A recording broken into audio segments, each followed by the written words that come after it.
Mesdames, Mesdemoiselles et Messieurs, bonjour. Je me présente, Yannick Seyer, je suis polytechnicien en nouvelles technologies de l'information et de la communication. Aujourd'hui, je voudrais vous présenter un cours de physique sur les équations aux dimensions. Excellent cours à tous.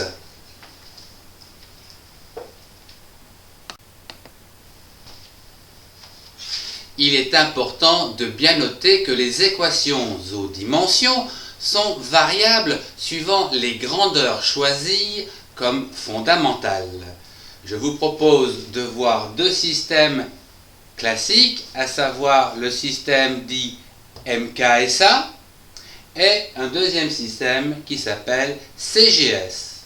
Le système MKSA travaille avec des unités de mètres pour M, de kilos pour K, de secondes pour S et d'ampères pour A, MKSA. Ce qui veut dire que lorsque nous travaillons en MKSA, nous parlerons donc de longueur en mètres par exemple, ou de hauteur en mètres, ou de vitesse en mètres par seconde. Quant au système CGS, lui, va travailler avec des unités comme le centimètre, le gramme et la seconde. Ce qui veut dire que dans ce système-ci, vous parlerez d'une longueur de 4 cm, par exemple.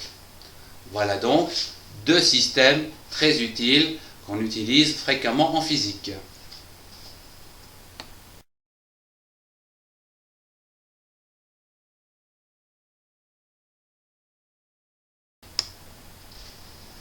Voyons les équations aux dimensions et leurs symboles.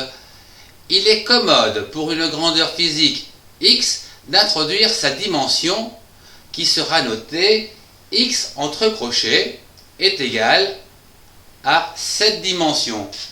Je la décompose, elle est décomposée en m, l, t, i, à savoir m pour masse puissance n, l c'est la longueur puissance n, T, c'est le temps puissance n, I, l'intensité en ampères.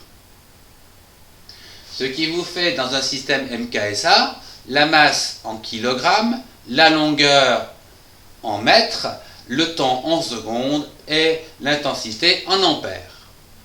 Un premier exemple ici est schématisé au travers un référentiel x, y, z, où je vous ai représenté la hauteur en vert comme ceci, donc c'est une dimension, la longueur qui est en bleu sur l'axe des Y qui est aussi une dimension, et la largeur sur l'axe des X qui est également une dimension.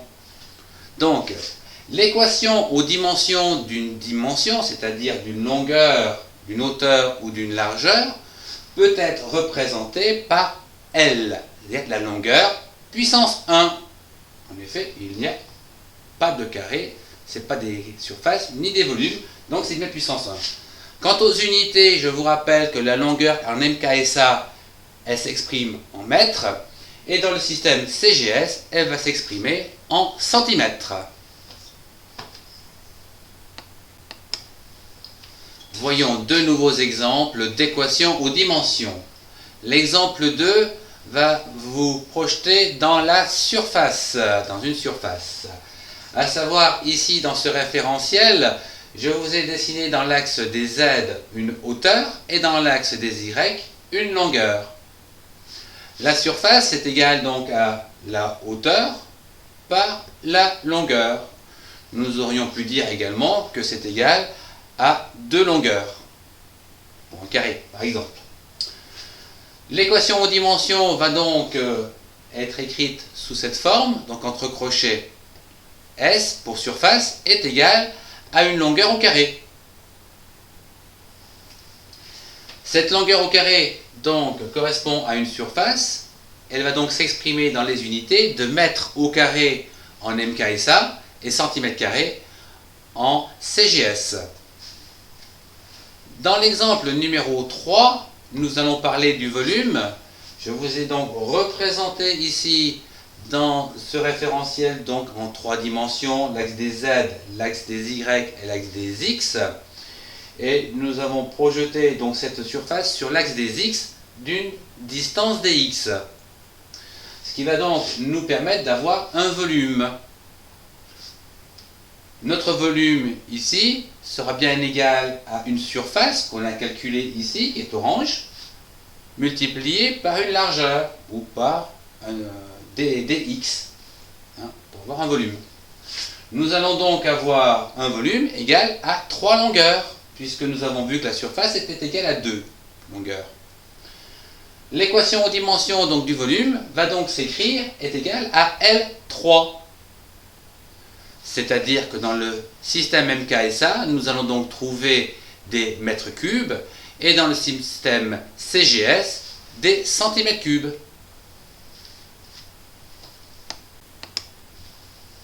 Voyons deux nouveaux exemples d'équations aux dimensions. Le premier exemple concerne la vitesse. La vitesse, c'est en fait une distance parcourue dans un certain temps. Nous allons donc pouvoir marquer que la vitesse est égale à dx sur dt. Ce qui va nous ramener ici à une équation aux dimensions de petit v est égal à une longueur L par t-1. Elle va donc s'exprimer en MKSA en mètres par seconde et en CGS en centimètres par seconde. L'exemple 5 va nous parler de l'accélération. L'accélération, c'est également cette distance qui sera parcourue par seconde au carré. Donc, c'est un A sera égal à d2 sur dt2 de x. L'équation aux dimensions de l'accélération va donc pouvoir être sous cette forme, L t-2. Ce qui va donc nous projeter dans le système MKSA en mètres par seconde carré ou dans le CGS en centimètres par seconde carré. Dans l'exemple numéro 6, je voudrais vous parler du débit. Cas classique, le débit d'eau de votre robinet qui fuit. En fait, le débit, c'est un volume donc, qui s'écoule par unité de temps. Donc, nous pouvons dire que D, donc le débit, c'est égal à D sur dt, pour l'avoir par unité de temps, du volume. Que nous pouvons donc aussi écrire sur D sur dt, d'une surface par une longueur. Puisque le volume, c'est bien une surface par une longueur. Ce qui va donc nous donner l'équation aux dimensions du débit par ce fameux volume, donc L3, par unité de temps, t-1. Dans le système MKSA, nous parlerons donc de mètres cubes par seconde, et dans le système CGS, de centimètres cubes par seconde. Les deux derniers exemples d'équations aux dimensions vont porter sur la force et sur le travail. Suivant leur action, les forces sont susceptibles de créer ou de modifier un mouvement, voire de provoquer des déformations. La force donc peut être définie comme étant égale à une masse sur une accélération. Ce qui nous donne l'équation aux dimensions d'une force étant égale à mLt-2.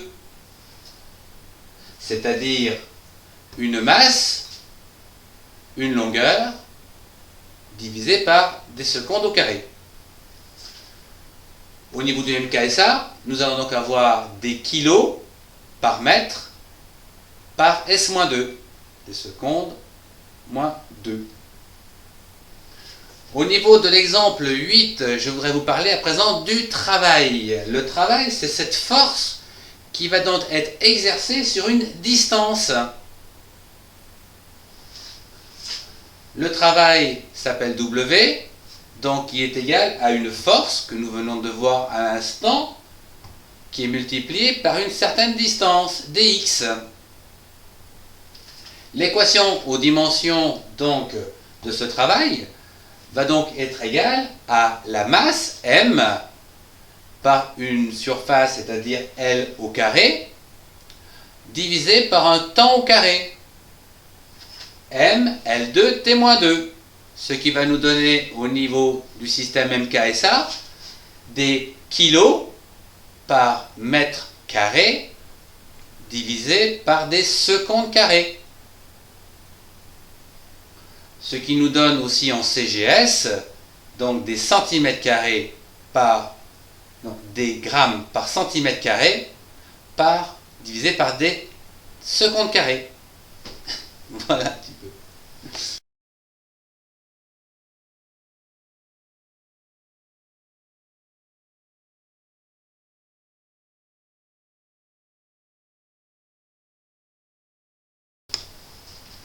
Le cours des équations aux dimensions se termine.